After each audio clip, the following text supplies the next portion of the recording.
المستقيم صراط الذين أنعمت عليهم غير المغضوب عليهم ولا الضالين. بسم اللہ الرحمن الرحیم. 3 مرتبہ درود شریف پڑھیں. 5 مرتبہ.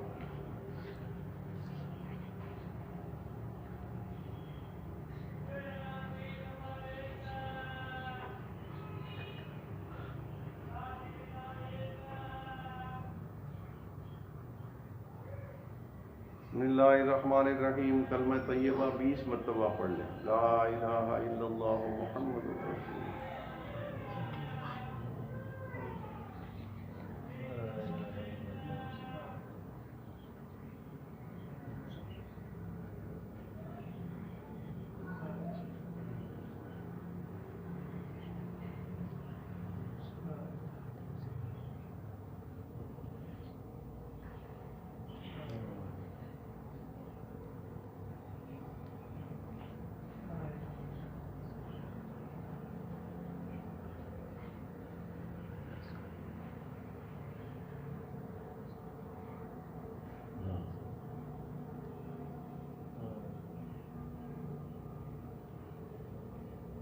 صلی اللہ تعالی علیہ وعلی آلہ وصحبہ وبارک وسلم.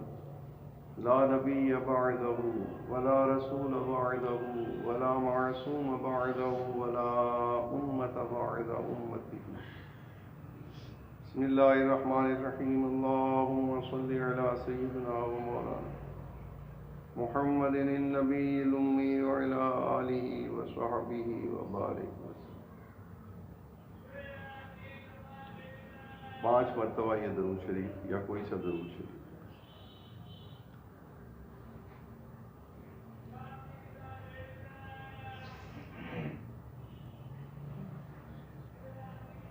بسم اللہ الرحمن الرحیم. ایصال ثواب کی نیت کر لیجیے. دعا کرتے ہیں. الحمدللہ رب العالمین والصلاۃ والسلام علی اشرف الانبیاء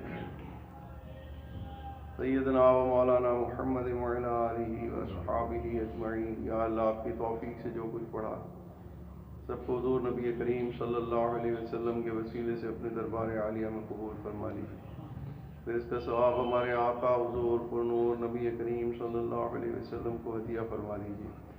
تمام انبیاء علیہ الصلوۃ والسلام کے ازواج مطہرات، آل بیت، اصحاب کبار، تابعین، تبع تابعین، ائمہ مجتہدین، مفسرین، محدثین، قراء، حفاظ، شہداء، صالحین، صالحات، مومنین، مومنات، مسلمین، مسلمات کی ارواح مبارکہ سے لے کے اس امت کے آخری عال ایمان تک سب کو الگ الگ اس کا ثواب عطا فرمائے. بالخصوص یا اللہ ہمارے سلسلے یہ تمام مشائخ کبار سلسلہ نقشبندیہ مجددیہ کے تمام مشائخ اعظام سے لے کے ہمارے شیخ مکرم حضرت مولانا ناصر الدین خاکوانی صاحب دامت برکات العالیہ تک تمام مشائخ کو اس کا ثواب عطا فرمائے. ہمارے والدین، ددیالی، ننیالی، سسرالی، قریب دور کے بلا واسطہ بالواسطہ آخری نسلوں تک تمام رشتہ داروں کو اس کا ثواب عطا فرمائے. ہمارے اساتذہ، ہمارے محسنین، ہمارے دوست، ہمارے احباب، ہمارے پڑوسی اور جتنی مخلوق کے حقوق ہم نے ادا کرنے تھے جو گزر گئے یا موجودہ ادا کرنے ہوں یا آئندہ ہمارے ذمے ہوں، ان تمام اعلی حقوق کو بھی اس کا ثواب پہنچا دیجیے. اور آپ اس کا ثواب اپنے مخلوقات میں سے جسے چاہیں جتنا چاہیں عطا فرمائیں. صلی اللہ علیہ وسلم. بسم اللہ الرحمن الرحیم. الحمدللہ رب العالمین والصلاۃ والسلام علی رسولہ الکریم. اعوذ باللہ من الشیطان الرجیم. بسم اللہ الرحمن الرحیم. الف لام میم ذالک الکتاب لا ریب فیہ ھدی للمتقین. وقال اللہ تبارک و تعالی قل اهبطوا منها جميعا فإما يأتينكم مني هدى فمن تبع هداي فلا خوف عليهم ولا هم يحزنون. وقال الله تبارك وتعالى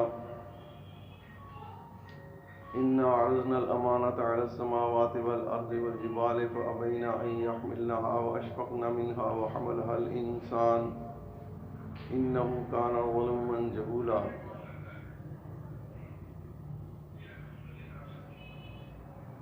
میرے قابل احترام علماء کرام، معزز مسلمان بھائیوں، میری معلمات اور میری بہنوں اور بیٹیوں، یہ دوسرا موقع اللہ تعالیٰ نے توفیق عطا فرمائی آپ لوگوں سے کچھ گفتگو کرنے کی.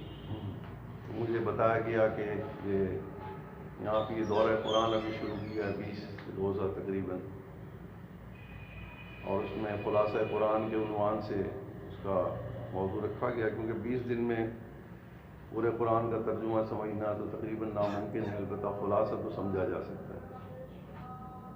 تو اس فقیر نے بھی اللہ تعالیٰ کے کلام میں سے 3 جگہ سے کچھ پڑھا، 3 آیات پڑھی، تاکہ میرا بھی حصہ خلاصہ قرآن کے اندر شامل ہو جائے. اور یہ 3 آیات جو ہیں یہ بھی اس زمین پر قرآن مجید کا خلاصہ سمجھنے کے لیے شاید کافی ہے. عام طور پر قرآن مجید کی تلاوت، اس کے علوم کو سیکھنا اور اس پر عمل کرنے کی اس وقت مسلمانوں کی جو سوچ ہے وہ اس زندگی کے بعد تک محدود ہو گئی. یعنی ہم سمجھتے ہیں کہ ہم قرآن کو پڑھیں گے، عمل کریں گے اس کے مطابق، تو ہمیں آخرت کے اندر اس کا بڑا فائدہ ہوگا. جتنے بھی ہم فوائد بیان کرتے ہیں قرآن مجید کے، ان کی اکثریت آخرت کے حوالے سے ہوتی ہے. یہی شاید وجہ ہے کہ مسلمانوں کی توجہ دنیا کے اندر قرآن کے اوپر اس اعتماد کے ساتھ عمل کرنے کی اب نہیں رہی جو پہلے لوگوں کی تھی. کیونکہ ہم نے انسان کی فطرت میں کہ انسان نقد چیز کی طرف زیادہ متوجہ ہوتا ہے اور ادھار چیز کی طرف ذرا دیر سے متوجہ ہوتا ہے، جب تک کہ بہت زیادہ اہمیت اس کو نہ بتائی جائے. تو دروس قرآن میں یا اور بھی عبادات جن کی ترغیب دی جاتی ہے مسلمانوں کو، تو وہ اس میں ہمیشہ، جیسے اب رمضان شریف آ رہا ہے تو اس میں رمضان شریف کے جو انعامات اللہ نے آخرت کے اندر رکھے ہیں ان کا بار بار تذکرہ کیا جائے. جنت سجائی جائے گی، جا رہی ہے، یہ انعام ملے گا، یہ انعام ملے گا، خرچ کرو گے تو آخرت میں یہ ملے گا، روزے دار کو ثواب کراؤ گے تو یہ کرے گا. لیکن یہ فقیر قرآن مجید کے وہ 2 اسباب بیان کرنا چاہتا ہے جو قرآن مجید کے نازل ہونے سے پہلے اور دنیا کے اندر اس قرآن مجید ہمیں کیا فائدہ دے گا. آخرت میں تو جو فائدہ اس نے دینا ہے وہ تو بیان ہو چکا ہے اور ہو بھی رہا ہے. اس حوالے سے اس فقیر نے قرآن مجید کی 3 آیات پڑھی کہ اب ہم نے قرآن مجید کا فائدہ اس دنیا میں کیسے حاصل کرنا ہے، اور اس دنیا کے اندر اس قرآن مجید کا جتنے فائدے کی انسانیت کو ضرورت ہے، میرا خیال ہے شاید اور کسی کتاب کی اس کے علاوہ ضرورت ہے ہی نہیں. یعنی قرآن مجید اور قرآن مجید کی تشریح یعنی سنت نبویہ صلی اللہ علیہ وسلم، کیونکہ آپ نے اس قرآن کی عملی نمونہ عمل کر کے دکھایا کہ اس قرآن کی آیات اور احکامات پر عمل کیسے کرنا ہے. تو یہ دونوں چیزیں قرآن کا زمین کے اوپر فائدہ سمجھنے کے لیے بہت اہم ہے. قرآن کے نزول کے بارے سے پہلے سمجھیے کہ اللہ تعالیٰ نے یہ ہدایت ہمیں دینے سے پہلے کا واقعہ، اللہ نے ہمیں ایک عہدہ اور منصب عطا فرمایا. وَإِذْ جَعَلْنَا وَإِذْ قَالَ رَبُّكَ لِلْمَلَائِكَةِ إِنِّي جَاعِلٌ فِي الْأَرْضِ خَلِيفَةً، کہ ہم، اللہ تعالیٰ نے فرمایا کہ میں فرشتوں سے کہ میں زمین کے اوپر ایک نئی مخلوق بھیج رہا ہوں، اور اس کو مخلوق کا نام انسان یا اور کچھ اللہ نے نہیں بتایا، بلکہ فرمایا کہ میں اپنا خلیفہ اور نائب زمین پر بھیج رہا ہوں. تو فرشتوں نے اشکال پیش کیا، کیونکہ اس سے پہلے جنات جو تھے وہ زمین پر آ چکے تھے، اور جنات کو بھی اللہ تعالیٰ نے ہدایت دی تھی اور ان کو ہدایت کا پابند بنایا تھا، لیکن انہوں نے ہدایت کو نظر انداز کیا اور اپنی خواہشات کے مطابق زندگی گزاری. نتیجہ یہ کہ زمین کے اوپر فساد پھیل گیا اور ناحق ایک دوسرے کا قتل کرنے لگ گئے. تو اللہ تعالیٰ نے پھر خیال میں، اللہ کے علم میں تھا کہ میں ایک اور مخلوق کو پیدا کروں گا، تو اللہ نے ہمارا لقب خلیفہ رکھا. فرشتوں نے جب یہی اشکال پیش کیا کہ یہ بھی زمین پر جا کر وہی کام کرے گا جو جنات نے کیا تھا، تو اللہ تعالیٰ نے اس کا جواب اس لیے نہیں دیا کہ اللہ تعالیٰ اس کا جواب دے چکے تھے کہ یہ اگر میرا خلیفہ بن کے رہے گا تو اس کی ڈیوٹی صرف اور صرف یہی ہے کہ یہ جا کر کے زمین کے اوپر ہر طرح کا امن قائم کرے، یعنی خود بھی پرامن رہے، ہر قسم کے فساد سے اپنے آپ کو بھی بچائے اور میری ساری مخلوق کو بچائے. مخلوق اس کو مثال یہ سمجھیں. اور پھر اللہ تعالیٰ نے جنت میں رکھا حضرت آدم علیہ السلام کو حضرت حوا کے ساتھ، وہاں پر بھی ہدایت کا فائدہ، دنیا کے اندر قرآن کا فائدہ اللہ نے وہاں سمجھا، ہدایت کا فائدہ کہ دیکھو یہ اصل تمہارا گھر ہے، میں نے تمہیں ہمیشہ یہی رکھنے کا ارادہ کیا انسانوں کو، لیکن یہاں پہ دو چیزیں دیکھ لو، ایک تو یہاں کی نعمتیں دیکھ لو، یہ تمہاری خواہشات سے بھی بڑھ کر ہیں، تمہاری خواہشات وہاں تک پہنچ ہی نہیں سکتی جو میں نے تمہارے لیے تیار کیا۔ دوسرا، جنت کا ماحول اللہ تعالیٰ نے ان کو دکھایا کہ جنت کے اندر ان کو کسی قسم کے کسی چیز کا خوف اور غم نہیں ہے، کسی نعمت کے چھن جانے کا غم نہیں ہے، اور اس بات کا خوف نہیں ہے کہ کوئی ہماری خواہش پوری پتہ ہوتی ہے کہ نہیں ہوتی۔ جب زمین پر اللہ نے اتارنے کا ارادہ فرمایا تو ہم جنت سے نکالے نہیں گئے، ہماری اللہ تعالیٰ کی مشیت میں ہم نے زمین پر آنا تھا، کیونکہ اللہ نے پہلے فرما دیا تھا کہ زمین پر اپنا نائب اور خلیفہ بھیج رہا ہوں۔ تو اللہ تعالیٰ نے فرمایا کہ زمین پر تم سب اتر جاؤ، آدم بھی اور تمہاری اولاد بھی، اور میری طرف سے اب ہدایات آئیں گی۔ ہدایت کس چیز کا نام ہے؟ ہدایت کن چیزوں کے بارے میں تھی؟ ہدایت تھی زمین کے اوپر جب تک خلیفہ صاحب نے رہنا تھا انسان نے، وہ زمین کے اوپر رہ کر کے اپنی ذات کو کیسے پرامن رکھ سکتا ہے، فساد سے بچا سکتا ہے، اور دوسری مخلوقات کو کیسے فساد سے بچا سکتا ہے اور پرامن رکھ سکتا ہے۔ تو جب یہ ہدایت فرمایا کہ قُلْ اهْبِطُوا مِنْهَا جَمِيعًا فَإِمَّا يَأْتِيَنَّكُم مِّنِّي هُدًى فَمَن تَبِعَ هُدَايَا فَلَا خَوْفٌ عَلَيْهِمْ وَلَا هُمْ يَحْزَنُونَ۔ میری طرف سے ہدایات آئیں گی، جس شخص نے بھی اس ہدایت کے مطابق زندگی گزاری تو اس کی وجہ سے اس ہدایت کے اندر سارے طریقے میں نے بتائے فساد کو زمین پر ختم کرنے کے، ہر قسم کے فساد کو۔ تو جب فساد ختم ہو گیا زمین کے اوپر تو امن قائم ہو جائے گا، جب امن قائم ہوگا تو پھر انسان کو کسی قسم کا خوف نہیں ہوگا، نہ کوئی غم رہے گا دنیا کے اندر رہتے ہوئے، نہ اپنی ذات کے لیے نہ کسی دوسرے کے لیے۔ تو اور یہ فرمایا کہ یہ ہدایت کا فائدہ دنیا کے اندر جو ہے وہ خوف اور غم کو دور کرنا ہے، یعنی یوں سمجھیں کہ ہم زمین پر امن قائم کرنے کے لیے بھیجے گئے ہیں، اور نعمتیں اللہ نے فرمایا کہ یہ وہی جنت کا ماحول ہے جو میں نے تمہیں دکھایا تھا کہ وہاں پر ایک نعمتیں ہیں اور ایک خوف اور ایک امن ہے وہاں پر۔ تو امن زمین پر اگر تم میری ہدایت کے مطابق عمل کرو گے تو جنت کی نعمتیں تو وہاں نہیں دوں گا تمہیں، ان کا نمونہ میں نے دنیا کے اندر تمہاری ضرورت کے مطابق اتار دیا ہے، لیکن ضروری نہیں کہ میں ان میں سے تمہیں وہ سب چیزیں دوں، ضرورت کے درجے میں ہو سکتا ہے میں دوں، لیکن اصل کام جنت کا ماحول دنیا کے اندر میں تمہیں دے دوں گا، اور وہ ہے کہ تم پرامن زندگی گزارو گے، بے خوف اور بے غم زندگی گزارو گے، بشرطے کہ میری ہدایت کے مطابق عمل کرتے رہے۔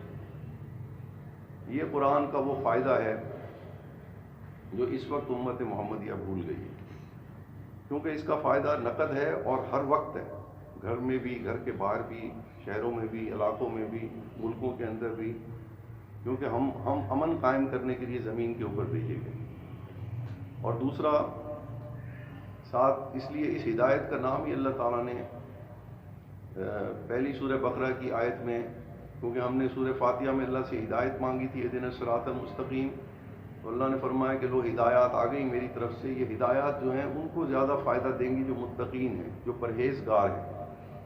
یہاں پرہیزگار کا مطلب اگر ہم اسی آیت سے سمجھیں فمن تبع ہدایا فلا خوف علیہم ولا هم يحزنون، اور اپنے منصب کو سامنے رکھ کے سمجھیں، تو ہم نے زمین کے اوپر جب تک بھی رہنا ہے، قرآن اور سنت کے اندر وہ تمام ہدایات موجود ہیں جو زمین کے اوپر فساد پیدا کرنے کا سبب بن سکتی ہیں یا امن قائم کرنے کا سبب بن سکتی ہیں۔ تو ہم نے ان میں سے جو فساد پیدا کرنے والی چیزیں ان سے پرہیز کرنی ہے، کیونکہ یہ ہدایت پرہیزگاروں کے لیے، اور جو کرنے امن کے جو کام ہیں، امن قائم کرنے والے جو اعمال ہیں، اگر ہم ان کو چھوڑ دیں گے اس سے بھی فساد پیدا ہوگا، اس سے بھی پرہیز کرنی ہے ان کو چھوڑنے سے، اور جو فساد پیدا کرنے والے کام ہیں ان سے تو ویسی پرہیز کرنی ہے۔ تو پرہیزگار کا لفظ دونوں طرف استعمال ہوتا ہے۔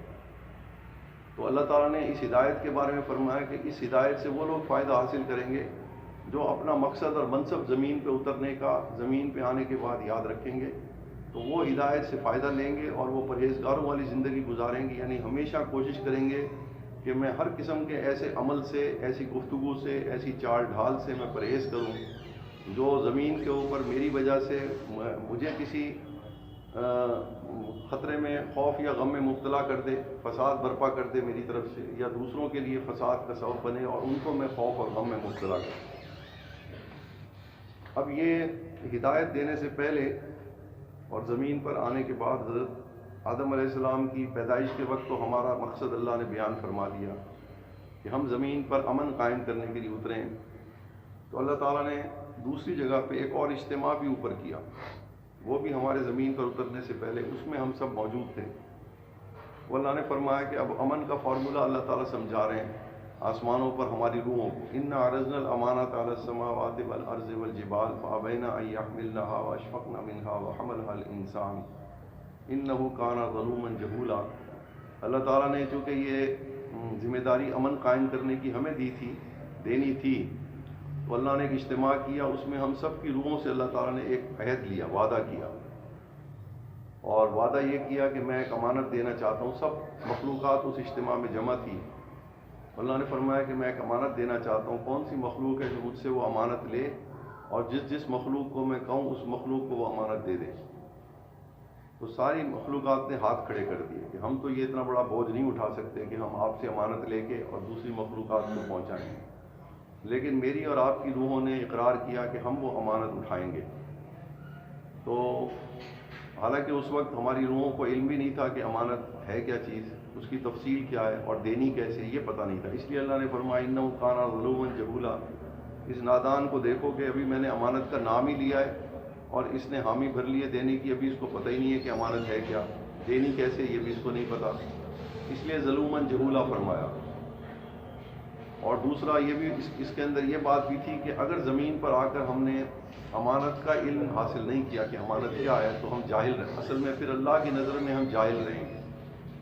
اور اگر امانت کا علم تو ہمیں آ گیا لیکن امانت ادا نہیں کی تو پھر ہم ظالم ٹھہریں گے، زمین کے اوپر ظلم کرنے والوں میں سے ہوں گے، اس کا یہ مطلب بھی تھا۔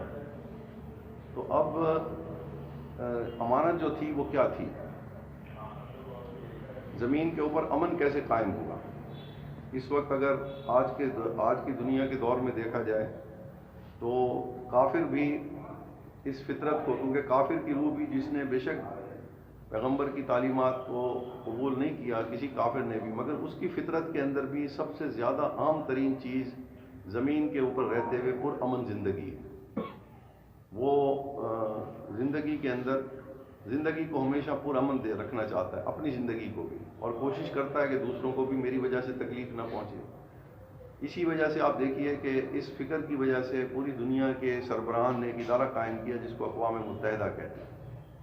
اس ادارے کا جو عنوان ہے، اس کا جو نشان، علامتی نشان ہے، وہ بھی امن کا نشان ہے، فاختہ، اس کے منہ میں ایک ٹہنی دی ہوئی ہے۔ یہ اقوام متحدہ، یونائٹڈ نیشنز کا سمبل ہے، اور اقوام متحدہ کا ادارہ بنایا اس لیے گیا تھا کہ زمین پر امن کیسے قائم ہو جائے، تو امن قائم کرنا ہے۔ اور فارمولہ کون سا دیا ہے اقوام متحدہ نے؟ تمام ملکوں کے سربراہان نے سر جوڑ کے جو اس کا حل نکالا کہ زمین پر امن کیسے قائم ہوگا، تو وہ امن قائم ہوگا۔ انہوں نے کہا کہ انسانوں کے حقوق اگر انسان ادا کرنا شروع کر دے تو زمین کے اوپر آپس میں جھگڑے ختم ہو جائیں گے، فساد ختم ہو جائے گا۔ اس لیے انہوں نے ایک ادارہ قائم کیا، ہیومن رائٹس کمیشن، جو سب سے اہم ترین ادارہ ہے اقوام متحدہ۔ ہیومن رائٹس کا مطلب ہے کہ وہ ادارہ یہ طے کرتا ہے کہ انسان کے دوسرے انسان کے اوپر کون سے حقوق ہیں جو اس نے دینے۔ لیکن یہ عجیب بات ہے کہ وہ بھی حقوق کو سمجھانے میں ناکام رہا۔ جو حقوق انہوں نے بیان کیے ہیں وہ اب قرآن کی حقوق کے مقابلے میں اگر دیکھا جائے تو ایسی لگتا ہے جیسے کسی بچے نے کوئی الف با کا قاعدہ لکھا ہو حقوق کے حوالے سے۔ یہ فرق ہے، کیونکہ وہ انسان کی عقل نے تعین کیا ان حقوق کا فساد کو ختم کرنے کے لیے، کیونکہ فساد ختم کرنے کے لیے ہر انسان سمجھتا یہی ہے کہ حقوق ادا ہوں گے تو فساد ختم ہوگا، لوگوں کے درمیان، حکومتوں کے درمیان، سربراہ اور رعایا کے درمیان بھی فساد تب ختم ہوگا جب حاکم رعایا کے حقوق ادا کرے گا جو وہ چاہتی ہے، اور حاکم بھی خوش رہے گا اگر رعایا اس کے حقوق ادا کرے جو بحیثیت حاکم کے دینے۔ تو میں سمجھانا یہ چاہ رہا تھا کہ یہ وہ بنیادی، یہ فطری تقاضا ہے ہر انسان کا، کافر کا بھی۔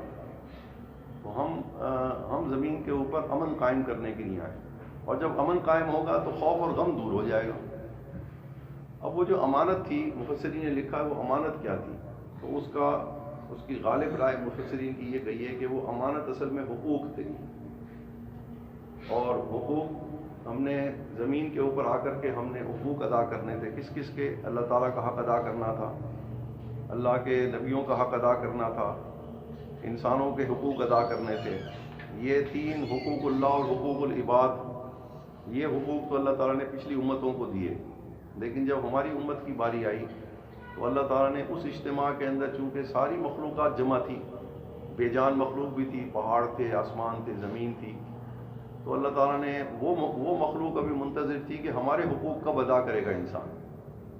تو جب آخری پیغمبر کی باری آئی تو اللہ تعالیٰ نے وہ جو ہدایت اتاری وہ حقوق کی ہدایات تھی، امانتوں کی ہدایت تھی، اس کے اندر امانتیں ادا کرنے کا طریقہ تھا، امانتوں کا علم اور امانت ادا کرنے کا طریقہ تھا، اسی کو قرآن نے ہدایت کہا ہے۔ اور فرمایا کہ جب آخری نبی کی باری آئی تو اس امت کو اللہ نے یہ عزت بخشی کہ صرف ہمیں اللہ اور اللہ کے بندوں کے حقوق نہیں بتائے گئے بلکہ ساری مخلوقات کے حقوق اللہ تعالیٰ نے اس امت کے سپرد کر دیے، کیونکہ اب ساری امت کے حقوق اللہ تعالیٰ نے اس امت کو دے دیے، ساری مخلوقات کے، اس وجہ سے اب نہ کوئی مخلوقات باقی بچی، نہ اس کے کسی حق کو کی اطلاع دینی باقی بچی، تو نبوت کا سلسلہ اور ہدایت کا سلسلہ بھی ختم ہو گیا۔ اور اس کی مثال یہ ہے کہ ہمیں حقوق اللہ اور حقوق العباد کے علاوہ ہمیں ہر چیز کا حق بتایا گیا جو بے جان ہے، ہمیں راستوں کے حقوق سمجھائے گئے، ہمیں گھروں کے حقوق سمجھائے گئے، ہمیں مسجد کے حقوق بتائے گئے، ہمیں بیت الخلاء کے حقوق بتائے گئے، ہمیں کھانا کھانے کے حقوق بتائے گئے، ہمیں ہر چیز کے جو بے جان چیزیں تھیں جن کو ہم دنیا میں رہ کے ہم نے استعمال کرنا تھیں تو بے جان، سواری کے حقوق ہمیں بتائے گئے، درختوں کے حقوق بتائے گئے، یہ سب چیزیں اللہ تعالیٰ نے ہمیں اس امت کو عطا کی۔ تو یہ عزت اللہ تعالیٰ نے ہمیں دی۔ اب حقوق ادا کریں گے تو جھگڑا ختم ہوگا، فساد ختم ہوگا۔ تو قرآن کا خلاصہ یہ ٹھہرا، اور خوف اور غم ختم ہو جائے گا یہ دنیا سے، انسان کم از کم اس آدمی کی زندگی میں تو خوف اور غم رہے گا نہیں جو اپنے حقوق بھی ادا کرے گا اور دوسروں مخلوقات کے حقوق بھی ادا کرے گا۔ اللہ تعالیٰ کے ہم پر کیا حق ہے؟ ایک ہی بڑا حق ہے، باقی اس کی تفصیل ہے، وہ یہ ہے کہ ہم اللہ کی ذات اور اس کی صفات کے برابر کسی اور کو نہ سمجھیں۔ اور دوسرا بڑا حق اللہ تعالیٰ کا یہ ہے کہ اللہ تعالیٰ نے اپنی ذات کے لیے جو خدمت ہمارے سپرد کی ہے وہ عبادات، نماز، روزہ، حج، زکوٰۃ، قتال فی سبیل اللہ، یہ ہم نے اپنے اپنے وقت کے اوپر ادا کرنی ہے۔ اگر ہم یہ دو کام کرتے رہیں تو ہم زمین پر رہ کے اللہ کا حق ادا کرتے رہیں گے۔ اللہ کے نبی کا ہم پر کیا حق ہے؟ کیونکہ اللہ تعالیٰ نے یہاں بھی فساد کا لفظ استعمال کیا۔ اگر ہم شرک کریں گے، لو کان فیہما آلہۃ الا اللہ لفسدتا، اگر زمین کے اوپر ایک سے زیادہ معبود ہوتے تو فساد برپا ہو جاتا۔ تو شرک جو ہے وہ فساد پیدا کرتی ہے انسان کی سوچ کے اندر، اس لیے یہ اللہ کا حق بھی ہمیں بتا دیا گیا۔ نبی کا ہم پر کیا حق ہے؟ نبی کا ایک ہی حق ہے، نبی کا حق یہ ہے کہ ہم حقوق، تمام مخلوقات کے حقوق، اللہ تعالیٰ کے حقوق اور ساری مخلوقات کے حقوق ہم نے ادا کرنے ہیں۔ اس کا علم بھی ہم نے نبی سے سمجھنا ہے اور اس کا طریقہ بھی نبی سے سمجھنا ہے، سیکھنا ہے۔ اس کو کہتے ہیں اطاعت رسول، یعنی ہم اپنی مرضی سے کسی کا حق کا تعین اپنی عقل سے نہیں کر سکتے، اور نہ ادا کرنے کا فیصلہ اپنی عقل سے کرتے ہیں اس کا حق دیں کیسے۔ اس کے اندر اگر ہم اللہ کے نبی کی طرف دیکھیں گے، کیونکہ وہی امانتوں کا علم لے کر کے آئے، تمام انبیاء اور آخری نبی بھی مکمل امانتوں کا علم لے کر کے آئے، تو اگر ہم نبی کے علم اور نبی کے طریقے کے مطابق امانتوں کو سمجھیں گے اور ادا کریں گے تو ہم نے خود بخود نبی کا حق بھی ادا کر دیا۔ اس کے بعد اللہ تعالیٰ نے ہمارے جسم کو ہر قسم کے فساد سے بچانے کے لیے اللہ تعالیٰ نے قرآن مجید میں فارمولہ دیا، یا ایھا الناس کلوا مما فی الارض حلالا طیبا، اے ایمان والو کھاؤ زمین کے اوپر جو کچھ میں نے، انسانوں جو کچھ میں نے زمین پر تمہارے لیے پیدا کیا ہے، لیکن ان میں سے میں نے جو نبیوں کے ذریعے جن چیزوں کو حلال غذا کہا ہے وہ کھاؤ، اور پاکیزہ طریقے سے کھاؤ، اس میں اور کوئی نجاست نہ مل جائے، غذا تو حلال ہو لیکن وہ اس میں کوئی ناپاک چیز شامل نہ ہو جائے۔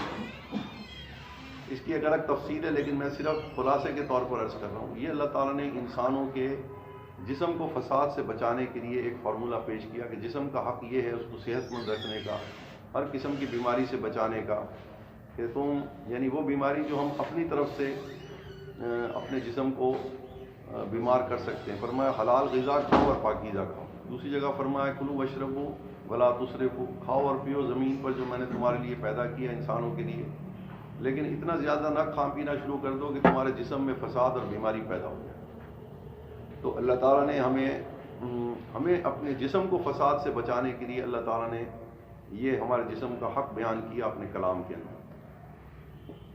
دوسرا فساد پیدا ہوتا تھا معاشرے کے اندر، اور معاشرے کے اندر فساد کی کئی قسمیں تھیں. تو اس کے اندر جو دوسرا بڑا اہم ترین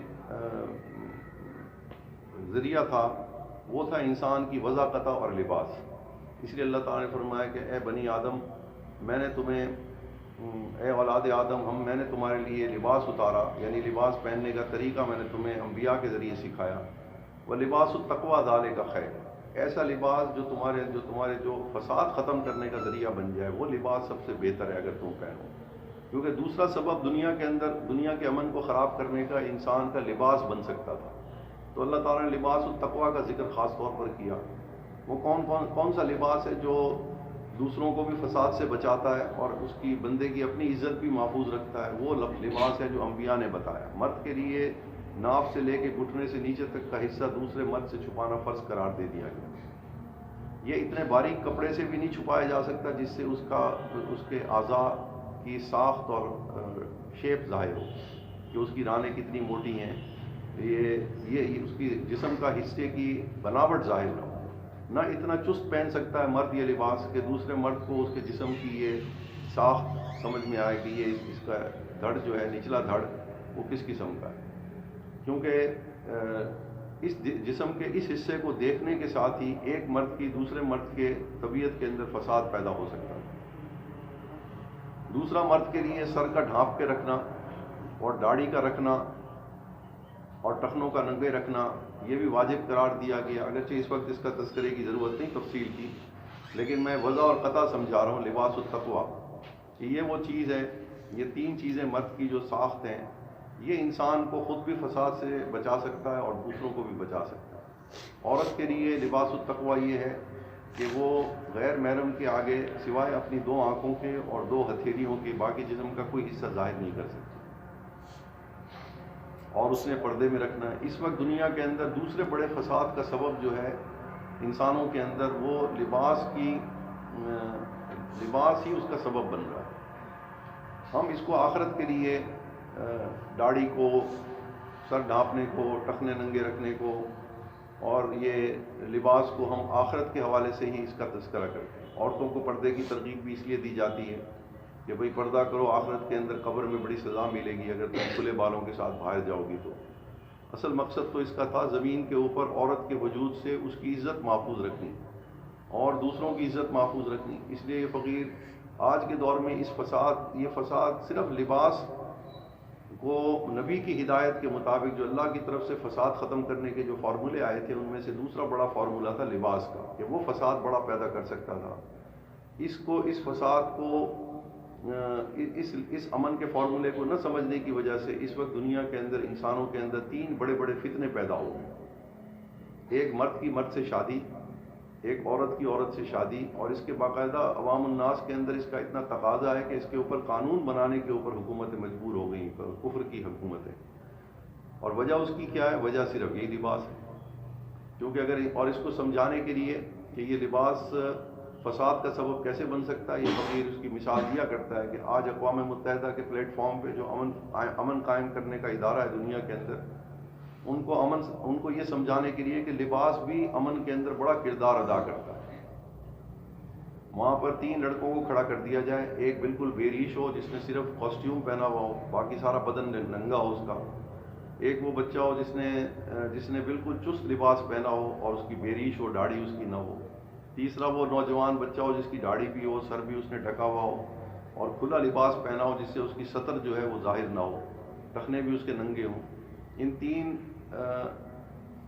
لڑکوں کو پلیٹ فارم پہ کھڑا کر کے اقوام متحدہ کے اور جو امن کا فارمولہ بنا رہے ہیں اس وقت دنیا کے بڑے بڑے لوگ، ان کو سامنے بٹھا کے پوچھا جائے کہ ان میں سے کس بچے کو دیکھتے کہ ساتھ ہی تمہاری طبیعتوں کے اندر فساد پیدا ہوتا ہے. ہماری شریعت جو ہے یہ فطرت ہے. امن جس چیز سے پیدا ہوتا ہے وہ اللہ نے ہر انسان کی فطرت کے اندر وہ بات رکھ دی ہے، لیکن اس کو علم نہیں تھا. علم اللہ تعالیٰ نے انبیاء کے ذریعے دیا.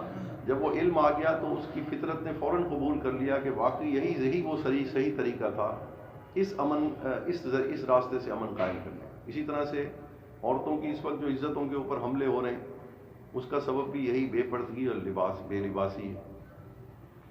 اور عورتوں سے شادی کا جو جنون ہے وہ بھی اسی لباس کی وجہ سے کہ 3 عورتیں کھڑی کر دی جائیں.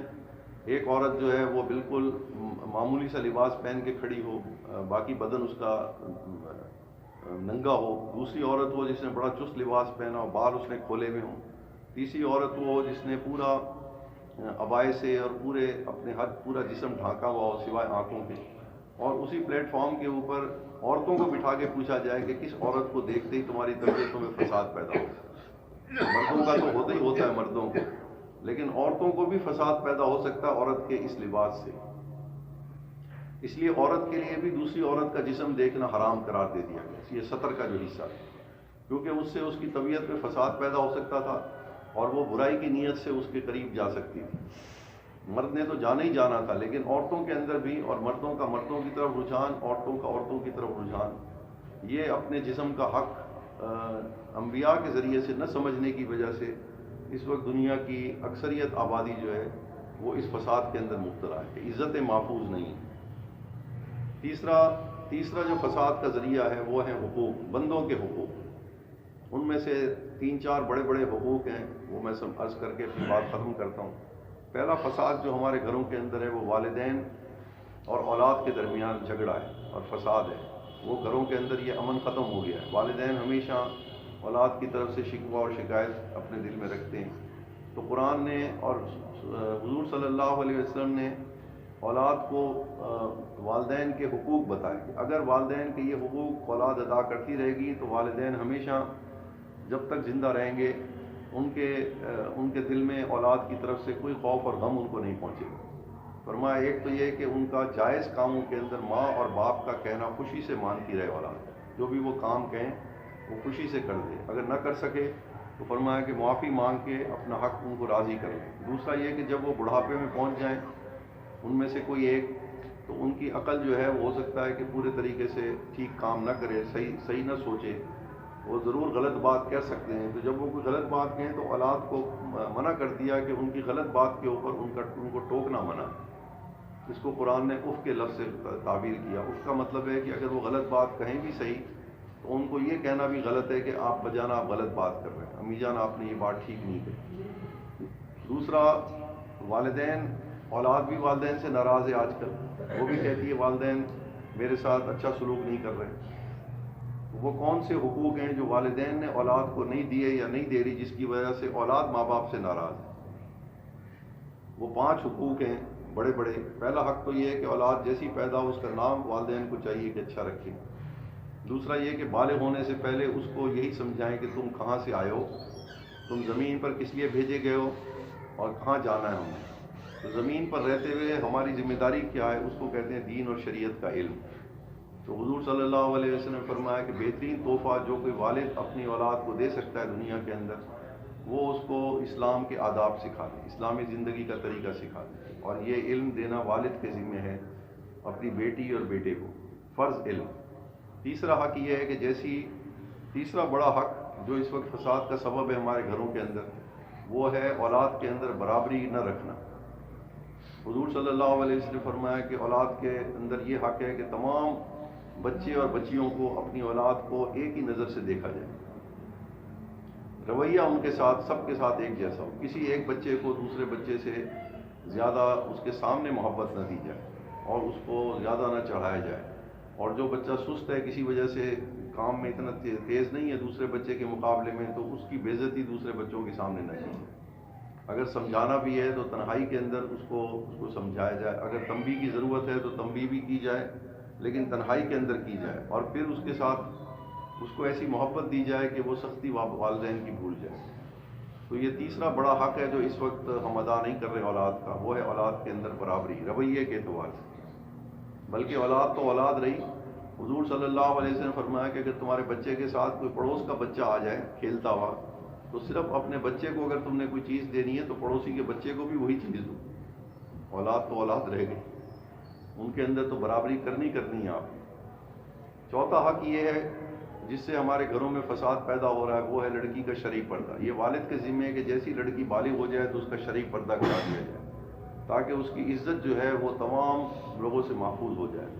کیونکہ اس وقت عورتوں کی جو عزتوں پہ حملے ہو رہے ہیں پوری دنیا میں اس کے اندر حکومتی رپورٹیں یہ ہیں کہ اس عورت کے قریبی رشتہ دار ہی اس کی عزت پر حملہ کرتے ہیں، جن کو اس عورت تک پہنچنے کی کا رستہ دیا گیا ہوتا ہے۔ شرعی پردہ ایک ایسی چیز ہے اور یہ والد نے کروانا ہے جس سے اس لڑکی کی عزت محفوظ ہو جائے گی۔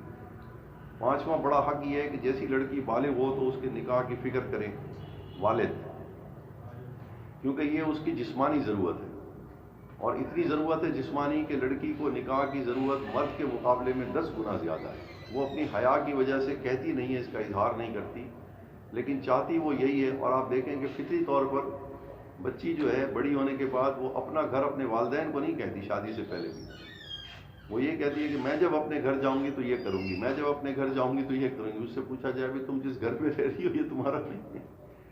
فطری طور پر اللہ تعالیٰ اس سے کہلواتے یہی ہے کہ میں اپنے گھر جاؤں گی تو یہ اپنا گھر ایسے بناؤں گی، اپنا گھر ایسے سجاؤں گی۔ اللہ اس کی فطرت کو اس کی زبان سے کہلواتے ہیں۔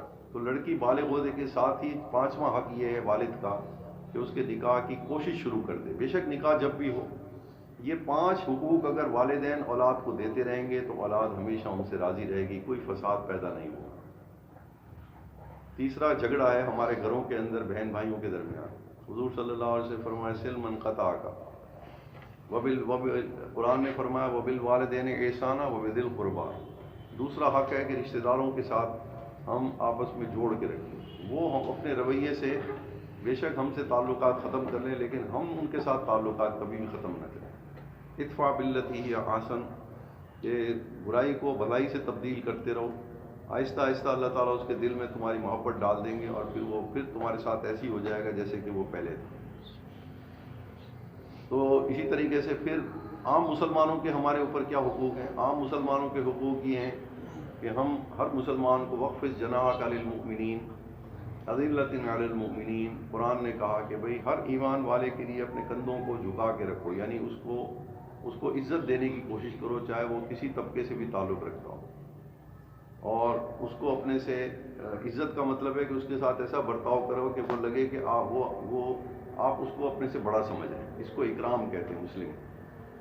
تو یہ، اور دوسرا معاشرے میں ہر قسم کے فساد کو ختم کرنے کے لیے حضور صلی اللہ علیہ وسلم نے فرمایا کہ مسلمان تو وہ ہے جس کی زبان اور ہاتھ سے دوسرے مسلمان محفوظ رہتے ہیں، کیونکہ جھگڑوں کا سبب، فساد کا سبب انسان کی یا تو زبان بنتی ہے یا اس کے ہاتھ بنتے ہیں۔ زبان سے غیبت، چغلی، طعنہ دینا کسی کو، جھوٹ بولنا کسی سے، یہ وہ زبان کے اعمال ہیں جو انسانوں کے درمیان فساد پیدا کرتے ہیں زمین کے اوپر اور گھروں کے اندر۔ تو اللہ تعالیٰ نے ان زبان کی حفاظت کے طریقے سورہ حجرات میں سمجھا دیا، اور حضور صلی اللہ علیہ وسلم نے اس کا خلاصہ ایک جملے میں فرما دیا کہ مسلمان تو وہ ہے جس کی زبان اور ہاتھ سے مسلمان محفوظ ہے۔ اب یہ بات عرض کرنے کا مقصد یہ تھا کہ یہ وہ حقوق ہیں جو خلاصے کے طور پر اس فقیر نے عرض کیے۔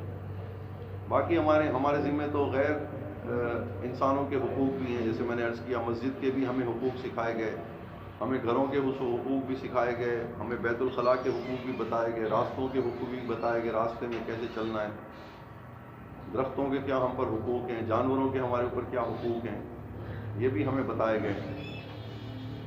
لیکن عرض کرنے کا اس وقت جو بات یہ ہے کہ اب یہ ان حقوق کو امانت کہا گیا، جو سمجھنے کی چیز ہے اس کے اندر، کیونکہ ان حقوق کے ادا کرنے سے ہی زمین کے اوپر فساد ختم ہوگا، اور جب فساد ختم ہو جائے گا تو آدمی بے خوف اور بے خوف اور بے غم زندگی گزارے گا، یعنی وہ تو جنت کا ماحول دنیا کے اندر پیدا کرے گا۔ اور ہمیں اللہ نے بھیجا اس لیے تھا کہ یہ جو میں نے دنیا سجائی ہے اور کائنات سجائی ہے اس کو خراب مت کرنا، یہ خلیفہ صاحب کی حرکتوں کی وجہ سے خراب ہوگی۔ ظہر الفساد فی البر والبحر بما کسبت ایدی الناس، جب کوئی انسان کوئی برائی کرتا ہے، جھوٹ بولتا ہے، غیبت کرتا ہے، تو بد نظری کرتا ہے، کوئی گناہ کرتا ہے، نافرمانی، تو اس سے جو فساد پھیلتا ہے اس کی اپنی ذات تک محدود نہیں رہتا، بلکہ وہ بر و بحر کے اندر پھیل جاتا ہے اور ساری مخلوقات اس سے متاثر ہوتی ہے، اس سے اثر لیتی ہے اس کے فساد کا، اس کے گناہ کا، حتیٰ کہ ریگستان کے اندر پرندے اپنے گھونسلوں کے اندر سوکھ سوکھ کر کے مر جاتے ہیں۔ اتنا ایک گناہ کا اتنا اثر ہوتا ہے دیگر مخلوقات کے اوپر۔ جیسے یہ جیسے کہ بادشاہ یا پرائم منسٹر اگر کوئی دفتر میں بیٹھ کے غلط آرڈر جاری کرے تو پوری ملک کی عوام اس سے متاثر ہوتی ہے غلط فیصلے سے۔ بالکل ہمارے ایک غلط عمل سے ساری کائنات اور ساری مخلوقات متاثر ہوتی ہیں۔ اب آخری بات یہ کہ ان کو حقوق نہیں کہا گیا، ان کو امانت کہا گیا، اور ہم اللہ تعالیٰ سے امانتیں ادا کرنے کا وعدہ کر کے زمین کے اوپر آئے، تو اس کی تو فکر 24 گھنٹے ہم پر سوار رہنی چاہیے کہ ہم زمین کے اوپر کسی قسم کے فساد کا سبب نہ بنیں۔ تو اللہ تعالیٰ نے اس کو امانت کہا۔ امانت کا مطلب یہ تھا کہ بھئی حقوق جو ہیں وہ تم نے اپنی مرضی سے نہیں ادا کرنے، اگرچہ تم جان بھی لو کہ کس مخلوق کا کون سا حق ہے جو میں نے انبیاء کے ذریعے تمہیں پہنچایا ہے، لیکن تم نے اس کا حق جو ہے وہ اس وجہ سے ادا نہیں کرنا کہ وہ بھی تمہارا حق دے، بلکہ تمہارے پاس اس دوسروں کے حقوق جو ہیں وہ امانت ہیں۔ یعنی کوئی بھی تمہارا زمین کے اوپر کوئی حق نہ دے، کوئی بھی، نہ والدین تمہارا حق ادا کریں، نہ بیوی تمہارا حق ادا کرے، نہ بیوی کا حق شوہر ادا کرے، نہ بچے تمہارا حق ادا کریں، لیکن تم ان کے حقوق جو تمہارے ذمے وہ ادا کرتے رہو، کیونکہ تمہارے پاس ان کے حقوق جو ہیں وہ امانت ہیں۔ اور امانت ایسی چیز ہوتی ہے کہ اگر انسان اس کو روک لے دوسرے کے رویے سے تو وہ فوراً انسان کی اپنی طبیعت کے اندر سے چین اور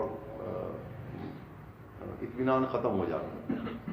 اس کی مثال ایسی ہے کہ ایک آدمی آپ کے پاس پیسے رکھوائے اور پھر وہ امانت کے طور پر، اور پھر وہ ساری محفلوں میں آپ کے خلاف برائیاں کرتا رہے اور آپ کو اطلاع بھی ملتی رہے، لیکن کچھ عرصے کے بعد وہ آپ سے کہے کہ وہ جو میں نے آپ کے پاس امانت رکھوائی تھی وہ تو مجھے دے دیں، تو امانت کا مطلب یہ ہے کہ ہم اس کے رویے، غلط رویے کی وجہ سے ہم اس کی امانت روک نہیں سکتے، یہ تو ہم نے ادا کرنی ہے۔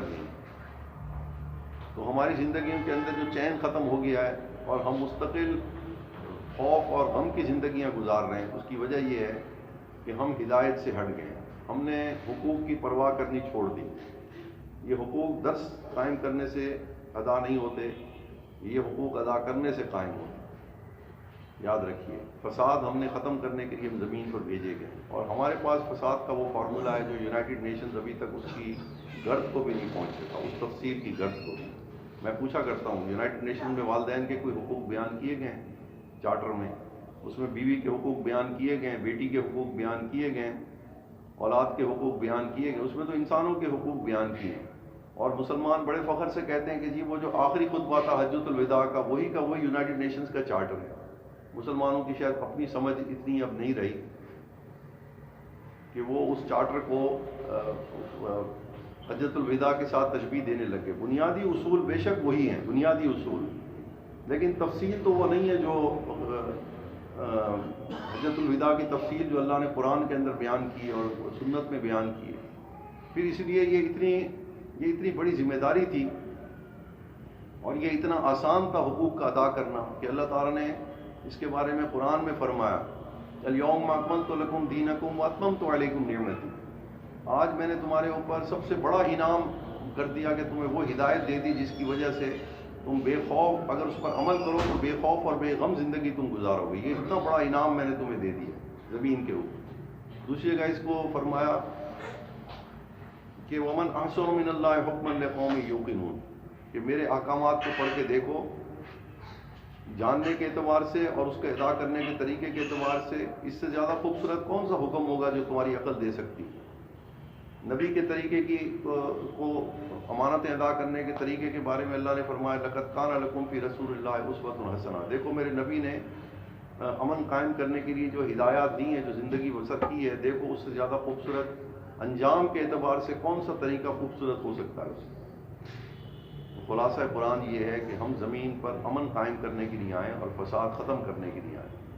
امن قائم ہوگا حقوق کی ادائیگی سے، جو حقوق شریعت نے بیان کی ہیں، اور فساد پیدا ہوگا کسی ایک کا حق روک لینے سے، چاہے وہ اپنے جسم کا حق روکیں گے وہ بھی بے چینی رہے گی ہمیں، کیونکہ ہم اپنے جسم کی امانت ادا نہیں کر رہے۔ حقوق امانت کہی گئی ہے۔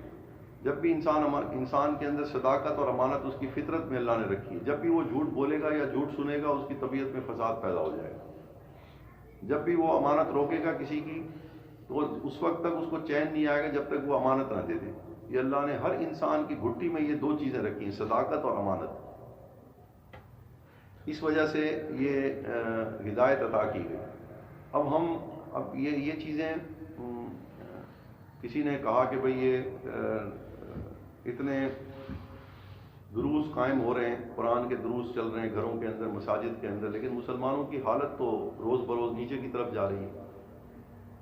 وجہ اس کی یہ ہے کہ ہم نے ایک تو ہدایت کو آخرت کے ساتھ منسلک کر دیا، عمل یہاں کرو، اس کا سارا فائدہ آخرت کے اندر ہو، دنیا میں اس کا کوئی فائدہ نہیں۔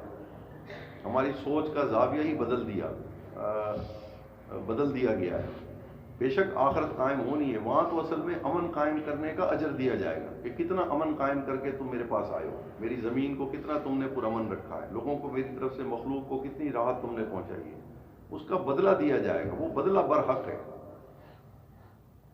لیکن یہاں عمل کرنے کا، نماز ہمارے فساد کو روکنے کے لیے، ہمارے اپنے اندر سے جو دوسروں کو نقصان پہنچانے کا جو بار بار تقاضا پیدا ہوتا ہے، اس کو ختم کرنے کے لیے اللہ نے نماز فرض کی۔ اقم الصلاۃ ان الصلاۃ تنہی عن الفحشاء والمنکر، تمہاری سوچ کو نماز ٹھیک کر دے گی، فسادی سوچ کو ختم کر دے گی۔ کتب علیکم الصیام کما کتب علی الذین من قبلکم لعلکم تتقون، روزہ تمہاری طبیعت کے اندر جو فساد پیدا کرنے کا، جو میں نے مزاج کے اندر تمہارے فساد پیدا کرنے کا بھی مزاج رکھا ہے، امن قائم کرنے کا بھی رکھا ہے۔ روزہ جو ہے اگر اس کو اس طریقے سے رکھو کہ جیسے میں چاہتا ہوں، تو تمہارے اندر سے 11 مہینے تک فساد پیدا کرنے کا دائیہ تمہارے اندر پیدا نہیں ہوگا۔ خیالات تو آئیں گے، لیکن تمہارا نفس روزے کی برکت سے تم اس کو روک کے رکھو گے اور 11 مہینے لوگوں کو پرامن رکھو گے۔ عبادات جو ہیں وہ ہماری ذاتی فساد کو ختم کرنے کا ذریعہ ہے، اور حقوق جو ہیں وہ معاشرے کے اندر فساد کو ختم کرنے کا ذریعہ ہے۔ میاں بیوی کے درمیان بھی جھگڑا ہے، خاوند بیوی کے درمیان بھی، اس لیے کہ ہم ایک دوسرے کے حقوق نہیں دے رہے۔ سب سے پہلا حق تو بیوی کا یہ ہے کہ اس کو اپنے والدین اور بہن بھائیوں سے الگ رکھا جائے شادی کے فوراً بعد، اور اگر الگ گھر نہیں لے کے جا سکتا تو اپنے گھر کے اندر اس کا کمرہ الگ ہو، اس کے کھانے پکانے کی جگہ الگ ہو، یہ بھی علیحدہ رہے، اور اس کے ذمے سوائے خاوند کی اور کسی کی خدمت نہیں، کیونکہ اللہ کو معلوم تھا کہ اس رشتے کے اندر، ساس بہو کے رشتے کے اندر ضرور جھگڑا ہونا تھا، الا ماشاء اللہ۔ تو شریعت نے اس جھگڑے کو ختم کرنے کے لیے ہمیشہ کے لیے خاوند بیوی کے درمیان پہلا حق یہ دیا کہ بیوی کو رخصتی کے فوراً بعد اپنے والدین اور بہن بھائیوں سے ان کا تعلق، اپنی مرضی سے وہ خدمت کرے تو اس کو نفلی عبادت کا ثواب ہے۔ خاوند کے ذمے رکھا کہ اس کے حقوق ادا کرو، سب سے پہلا حق ہے اس کو علیحدہ رکھو۔ دوسرا حق یہ ہے کہ اس کو اپنی معیار کے مطابق کپڑے، کھانا اور رہائش دو۔ تیسرا اور بڑا حق ہے جو فساد کا سبب بن رہا ہے ہمارے گھروں کے اندر خاوند بیوی کے درمیان، وہ محبت اور توجہ ہے، وہ خاوند نہیں دے رہے۔ محبت اور توجہ کس کو کہتے ہیں؟ محبت کہتے ہیں کہ خاوند اگر کوئی بیوی، اگر کوئی بھی خاوند کی خدمت کرے، اس کے کپڑے دھوئے، اس کے لیے کھانا پکائے یا گھر کی کوئی آرائش کرے، تو خاوند کو چاہیے کہ اس کی تعریف کرے، اس کو توجہ کہتے ہیں۔ اور جب عورت اپنے خاوند سے بات کر رہی ہو گھر کے اندر، تو خاوند کو چاہیے کہ اس کے چہرے کی طرف دیکھ کے اس کی بات سنیں، اس کو توجہ کہتے ہیں۔ یہ چونکہ ہمارے گھروں میں بیوی سے بات کرنے کا یہ رواج ہی ختم ہو گیا ہے، ہم ادھر ادھر دائیں بائیں دیکھ رہے ہوتے ہیں یا موبائل کے اوپر لگے ہوتے ہیں، اور بیوی بھی بیچاری باتیں کر رہی ہوتی ہے، اپنی داستان سنا رہی ہوتی ہے۔ محبت دینے کا طریقہ حضور صلی اللہ علیہ وسلم نے سکھایا کہ وہ تمہارے لیے اپنا گھر بار چھوڑ کے آئیے، کھانا کھاتے ہوئے کبھی کبھار اپنے ہاتھ سے اس کے منہ میں لقمہ دے دو، جس گلاس سے اس نے پانی پیا ہے اس گلاس سے تم بھی اس کے سامنے کبھی پانی پی لو، اس کے کام کی تعریف کر لو تاکہ اس کو پتہ لگے کہ اس نے واقعی کوئی خدمت کی ہے۔ یہ سارے طریقے تو ہماری زندگیوں سے بالکل غائب ہو گئے، اس لیے فساد ہے۔ ایک ایک سنت کسی نہ کسی فساد کو ختم کرنے کا ذریعہ ہے، ایک ایک سنت۔ بیوی نے خاوند کو کیا دینا ہے؟ بیوی نے خاوند کو صرف 2 حقوق دینے ہیں بس، اور کچھ اس کے ذمہ شریعت نے نہیں رکھا۔ ایک تو یہ کہ جب بھی شوہر اپنی جسمانی ضرورت کے لیے اس کو بلائے تو وہ جس حالت میں بھی ہو انکار نہ کرے، یہ واجب ہے، اس کے بارے میں قیامت کے دن اس سے پوچھا جائے گا۔ دوسرا حق یہ ہے کہ بیوی شوہر کی اجازت کے بغیر گھر سے باہر نہ نکلے، باقی چھٹی، باقی مزے کرے، وہ اللہ کی عبادت جو اس کے ذمہ وہ کرتی رہے۔ اگر یہ 2 حق خاوند کے ادا کرتی رہے، اور اللہ کی عبادت، نماز اور روزہ، یہ 2 ہی ہیں جو اس کے اوپر واجب ہیں۔ زکوٰۃ تو تب ہے جب اس کے پاس زیور ہو، اگر اس حالت میں دنیا سے چلی گئی تو سیدھی جنت میں چلی جائے گی۔ سبحان اللہ۔ اللہ تعالیٰ نے کتنا ہلکا بوجھ دیا ہے عورت کے اوپر، بیوی کے اوپر۔ تو اس یہ عرض کرنے کا مقصد ہے کہ اس وقت ہم جس کام کے لیے زمین پر بھیجے گئے تھے، اور قرآن کے ساتھ اور سنت کے ساتھ 24 گھنٹے کا رابطہ ضروری ہے، کیونکہ ہر وقت ہم کسی نہ کسی فساد کا سبب بن رہے ہیں۔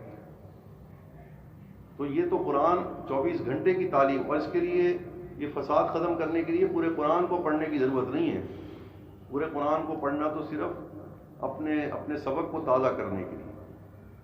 قرآن کے اندر جو حقوق بیان کیے گئے اور سنت کے اندر جو حقوق بیان کیے گئے وہ تو صرف ایک صفحے کے اندر آ جاتے ہیں، باقی اس کی سب تفصیل ہے. فقہ کا ہر مسئلہ کسی نہ کسی فساد کو ختم کر رہا ہے.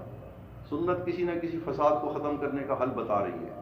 فرض کسی بڑے فساد کو ختم کرنے کا حل بتا رہا ہے. واجب کسی بڑے فساد کو ختم کرنے کا حل بتا رہا ہے. ہماری نظر عبادتوں سے اور سنتوں سے تو بالکل ہٹ گئی. اس لیے حضور صلی اللہ علیہ وسلم نے فرمایا کہ ومن احیا سنتی انتا فساد امتی.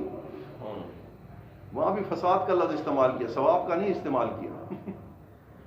جو شخص میرے طریقے کو زندہ کرے گا، جب میری امت فساد کے اندر مبتلا ہوگی، میرے طریقوں کو چھوڑنے کی وجہ سے فساد برپا ہوگا، اس وقت جو آدمی میرے طریقے کو زندہ کرے گا وہ اپنے دور میں اس فساد کو ختم کرنے کا باعث ہوگا.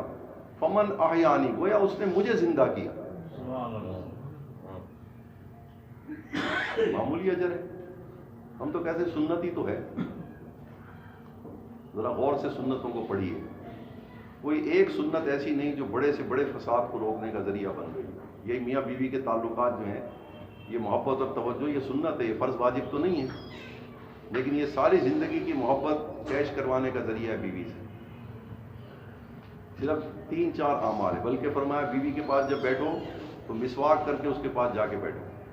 تم باہر سے آ رہے، ہو سکتا ہے تمہارے منہ کی بو اس کو اچھی نہ لگے. جب بیوی کے پاس جا کے بیٹھو وہ خوشبو لگا کے بیٹھو جو بیوی کو اچھی لگتی ہو. اب یہ ساری چیزیں فرض واجب تو نہیں ہیں، لیکن بظاہر بہت معمولی سی چیزیں ہیں، مگر یہ اتنے بڑے فساد کو ختم کرنے کا ذریعہ بن رہی ہیں کہ ساری زندگی کے لیے انسان اپنے گھر کے اندر امن قائم کر سکے. اللہ تعالی ہمیں یہ بات سمجھا دے. اس کی طرف دروس، یہ کام ہوگا پریکٹیکل سے، یاد رکھیے. عمل سے ہم نے قرآن کی اصل فائدے کو زمین کے اوپر سمجھانا ہے عمل کے ذریعے. درس بے شک ایک ہی ہو، لیکن کوشش کریں کہ آپ جو کچھ بھی سن کے جائیں اس کو اب فساد اور امن کی نیت سے سنیں. قرآن کے ہر حکم کو، جو بھی آپ فقہ کا مسئلہ پڑھیں اس کو آپ فساد اور امن کی نیت سے پڑھیں. چاہے وہ طہارت کا باب ہو، چاہے وہ نجاستوں کا باب ہو، چاہے وہ نماز کا باب ہو. آپ اس کے ایک ایک مسئلے کو ذرا پڑھیں تو آپ کو محسوس ہونے لگ جائے گا کہ یہ مسئلہ یا تو میری کسی جسم کے فساد کو ختم کر رہا ہے یا دوسری کسی مخلوق کے فساد کو ختم کر رہا ہے. کتاب الطلاق، کتاب النکاح، کوئی کتاب اٹھا کے فقہ کی دیکھ لیں، ہر مسئلہ جو ہے کسی نہ کسی فساد کو ختم کرنے کا ذریعہ بن رہا ہے. تجارت کے جو ابواب ہیں، خرید و فروخت کے، اس کے اندر بھی ہر فقہ کا مسئلہ جو ہے تجارت کا، وہ دو انسانوں کے درمیان لین دین کے اندر فساد کو ختم کرنے کا ذریعہ بن رہا ہے. تو ہم اس نظر سے تو پڑھتے ہی نہیں. اللہ تعالیٰ ہمیں یہ بات سمجھا دے. وآخر دعوانا الحمدللہ. السلام علیکم ورحمۃ اللہ.